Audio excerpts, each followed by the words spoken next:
By the way, if you've tried to look at the video, somebody was just making me aware today that our videos go through Facebook because we can keep all of the videos on our page from the time we started doing this. So the Hearne Church of Christ Facebook page has all of the videos. If you don't have one, they're also going through YouTube. The way that I have to do it is they're on my YouTube page. So if you don't have a Facebook page, you can go to YouTube and you just type my name in and John's sermon series. Just type in a couple keywords with John's sermon and my name, and you should find my channel, and all the videos are there as well. So that's another way to look at it, because our website will lead you to our Facebook page where all the videos are posted. Just a note. We've been going through John's Gospel. And last week we were in chapter 14, and we saw Jesus talking about the Paraclete, the Holy Spirit, and he was encouraging his followers that they would have an ally, that they would have a helper. And then they got up to leave. At the end he says, come on, let's go. Satan is on his way, and they got up to leave dinner. And in the Gospel of John, we don't have an account of Jesus in the Garden of Gethsemane. If you remember the other Gospels, there's a scene where Jesus is in the garden and his disciples are there off to the side with him, and he's praying, and it's when he's sweating blood because he's so distressed. John does not have that scene. So chapter 15 is sort of the closest thing you get. You kind of maybe get the sense from the imagery he's using that they're on the way to the garden. They're strolling through the garden, and he's talking to them still. He's still giving them his last bit of teaching that he can give them. And so you get this imagery here that they're walking through, and he's giving them this outline of what he wants them to know. He says his last final I am statement here. We've seen I am. John's reports 7 I am statements. Jesus says, I am the way, the truth, and the life. I am the bread of life. Things that he says I am. Well, the last one is here in chapter 15. In chapter 15, we'll see the last I am statement. We're going to look at just the first 16 verses of chapter 15. So let's just read through it. I am the true grapevine, and my Father is the gardener. He cuts off every branch of mine that doesn't produce fruit, and he prunes the branches that do bear fruit, so they will produce even more. You have already been pruned and purified by the message I have given you. Remain in me, and I will remain in you. For a branch cannot produce fruit if it is severed from the vine, and you cannot be fruitful unless you remain in me. Yes, I am the vine. You are the branches. Those who remain in me, and I in them, will produce much fruit. For apart from me, you can do nothing. Anyone who does not remain in me is thrown away like a useless branch and withers. Such branches are gathered into a pile to be burned. But if you remain in me and my words remain in you, you may ask for anything you want and it will be granted. When you produce much fruit, you are my true disciples. This brings great glory to the Father. I have loved you even as the Father has loved me. Remain in my love. When you obey my commandments, you remain in my love, just as I obey my Father's commandments and remain in his love. I have told you these things so that you will be filled with joy. Yes, your joy will overflow. This is my commandment. Love each other in the same way I have loved you. There is no greater love than to lay down one's life for one's friends. You are my friends if you do what I command. I no longer call you slaves because a master doesn't confide in his slaves. Now you are my friends, since I have told you everything the Father told me. You didn't choose me, I chose you. I appointed you to go and produce lasting fruit, so that the Father will give you whatever you ask for using my name. So the last I am statement is, I am the true vine. Right? Jesus says, I am the true vine. And it's kind of telling that, they're walking through a garden. It's probably a grapevine producing garden around that area of Israel, very prevalent agriculture product that's happening there. And so you kind of get the sense that maybe that's where they are. And he's pulling from where they are, using where they are. I am the true vine, not the church. Jesus, the true vine. We're the branches, says you are the branches. The vine was often symbolic of Israel. Okay, they had coins they even minted with vines on them during the time of the Maccabees. Some of the Jewish rulers, they had coins with the vine on them. And you see imagery in the Old Testament of the vine, of Israel being compared to the vine. You have passages like this in Jeremiah 2. It says, I was the one who planted you. It's God talking. I was the one who planted you, choosing a vine, the very best. How did you grow into this corrupt, wild vine? Israel's always the corrupt vine. It's the vine that's the wrong vine. But here in this background, Jesus is saying, I am the true vine.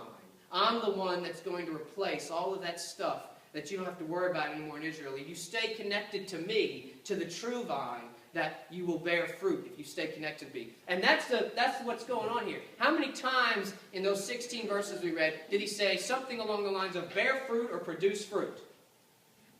If you didn't count it, seven times he talked about bearing fruit or producing fruit. It's like he's outlining for his disciples how important it is for his followers, for his disciples to bear fruit for him.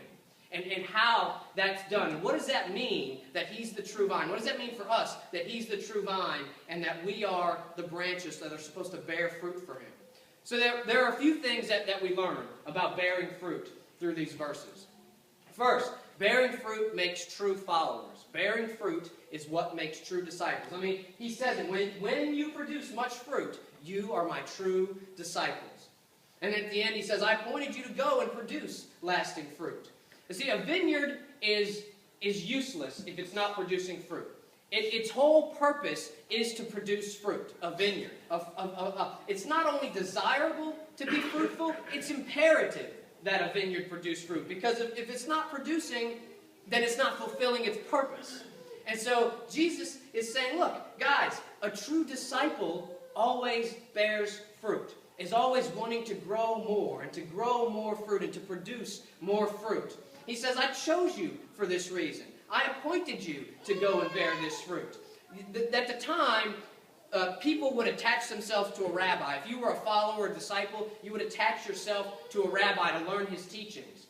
Jesus says he chose these guys. And you can see some of the snippets of the stories when he's telling them, you come and follow me. That he's choosing these guys to go and bear fruit from him. And he wants the same thing for us. If we're going to be true followers of Jesus, then we have to bear fruit. If we don't bear fruit, he says we're cut off from the vine. He says, look, he cuts off every branch of mine that doesn't produce fruit. And he prunes the ones that do bear fruit. And then the ones that bear nothing are thrown away.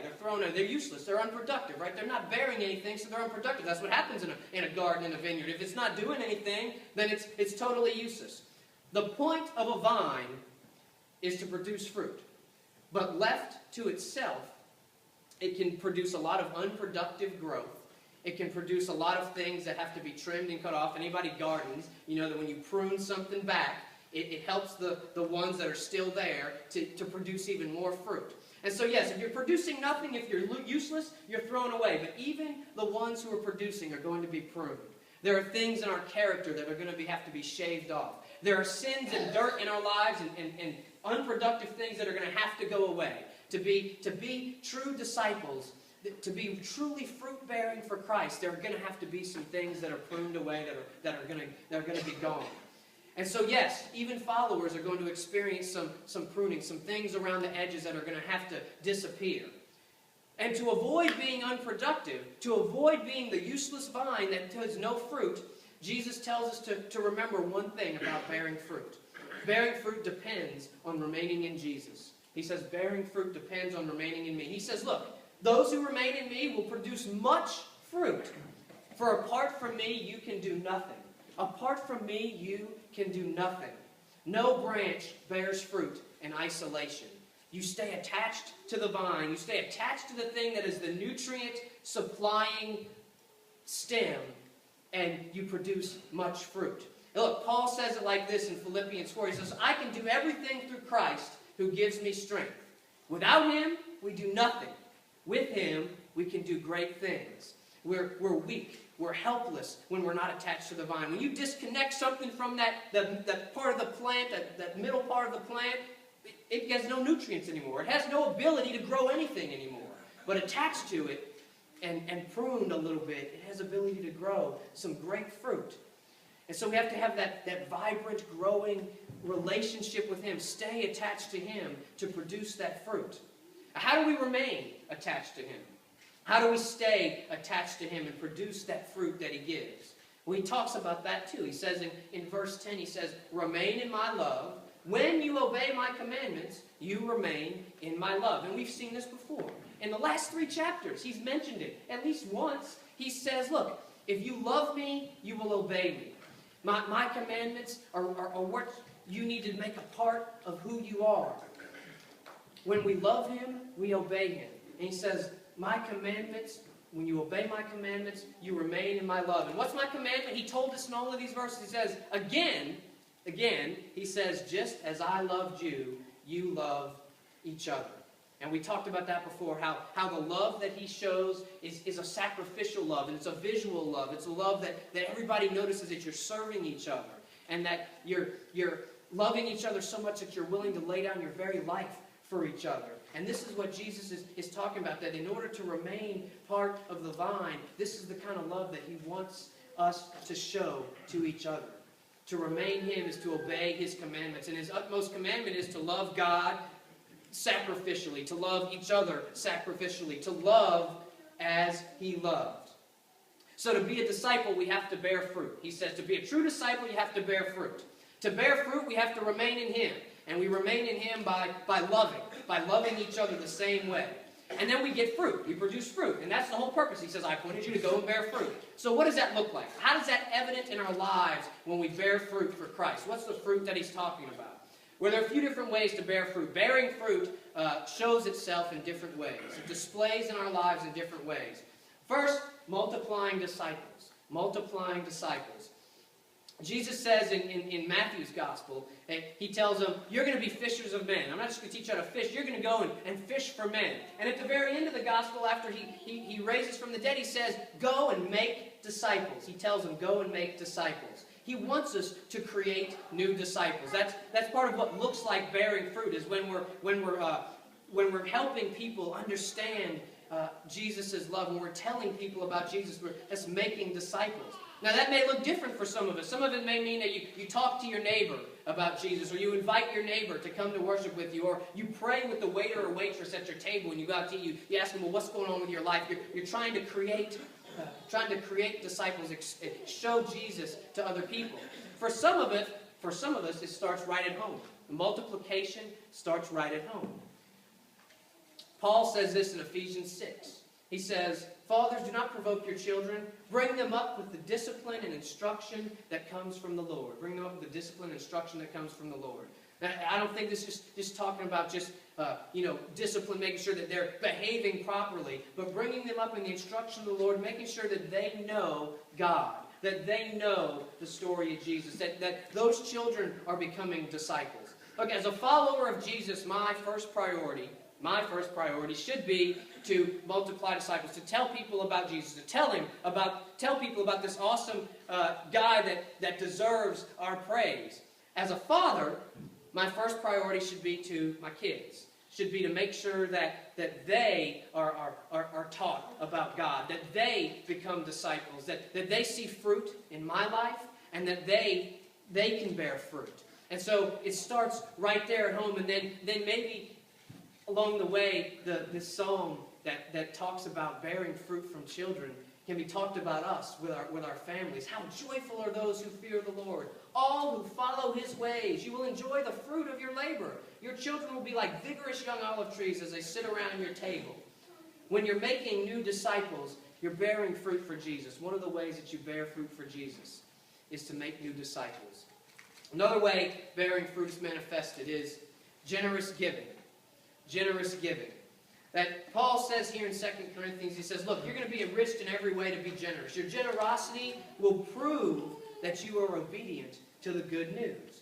Here Paul is applauding the Corinthian church. A lot of times we think, well, the Corinthian church was just horribly bad, and Paul's all he did was just tell them how bad they were. But in this instance, he's applauding them for how generous they were to the struggling Christians in Jerusalem. And actually, he says they inspired the Macedonian churches to be generous. And he says, look, your generosity is what shows your obedience. It shows that they're bearing fruit for Christ, that they're obeying him. Because remember, how do we remain in Christ? We obey him and we love each other the way he loved us. That they're sacrificing for each other, generously giving to help others. And Christ, in that passage we read in the beginning of 15, says, look, you're no longer my slaves, you're my friends.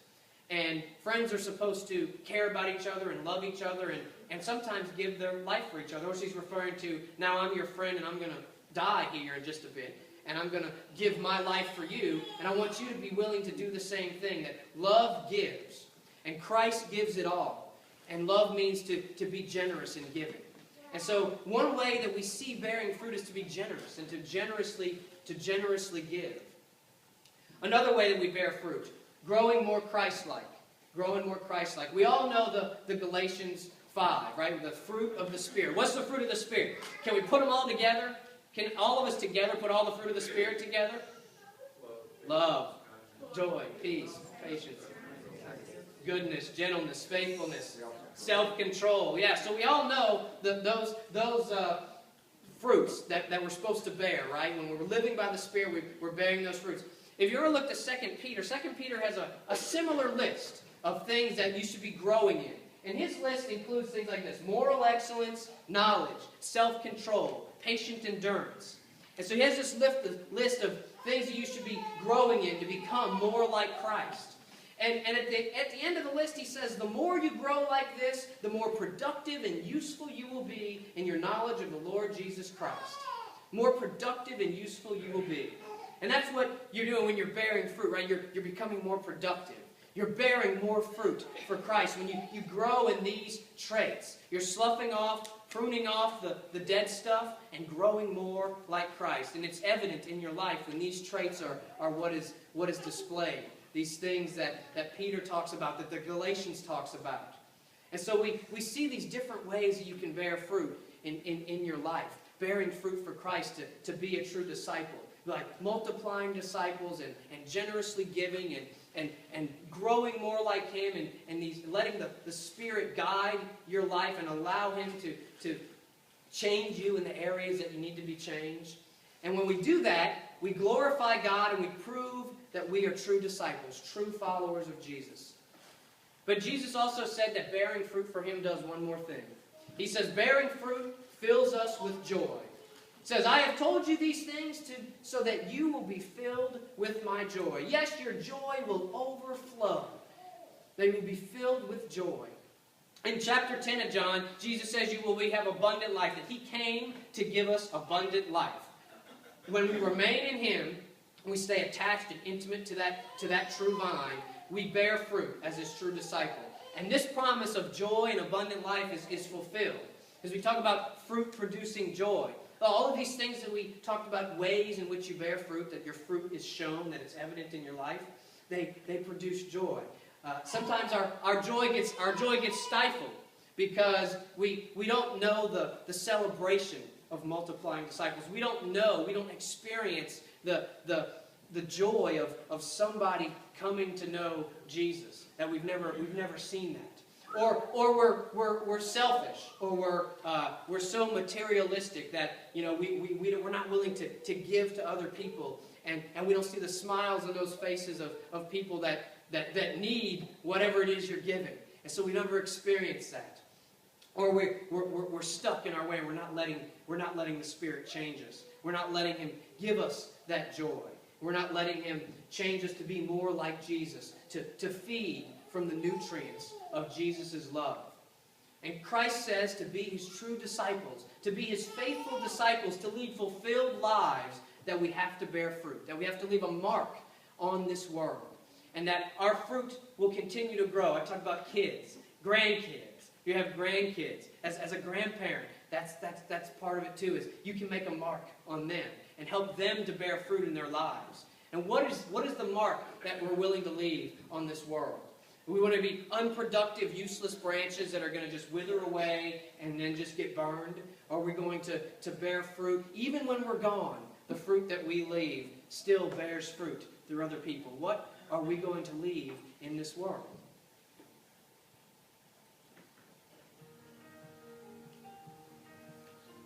I was here. I crossed this ocean. I walked this path. I lived this life. But what did I leave behind? What evidence will future generations have of my existence? Empty rooms, faded photographs, dilapidated buildings, dust and bones and chiseled stone. The scraps of self, the residue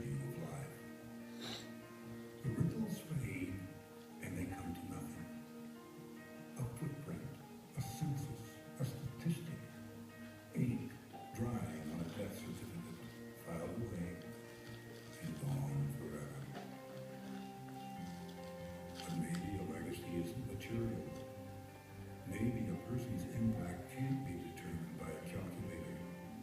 Maybe the ripples of our time on the earth, the love we show, the faith we share, the good we do, the people we help. Maybe they go on forever. Maybe they multiply with time until a snowball becomes an avalanche, a drop becomes a flood, a spark a fire, and a single voice a tumult, roaring to the universe. But I walked this path. I lived this life. I was here.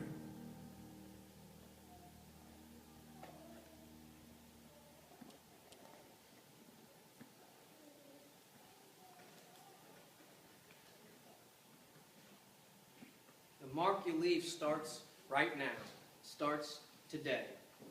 So all the things that we talked about, you want to get rid of the things that are stopping from being productive in growth and being fruit producing for Jesus. It starts right now today. If you have anything that you want us to pray about, now's the time to do it. If you want to give your life over to Jesus and redo it, and say, hey, look, I haven't been as connected to the vine as I should be. I haven't been as intimate with him as I should be. Then today's the day to do it while we stand and sing. 608.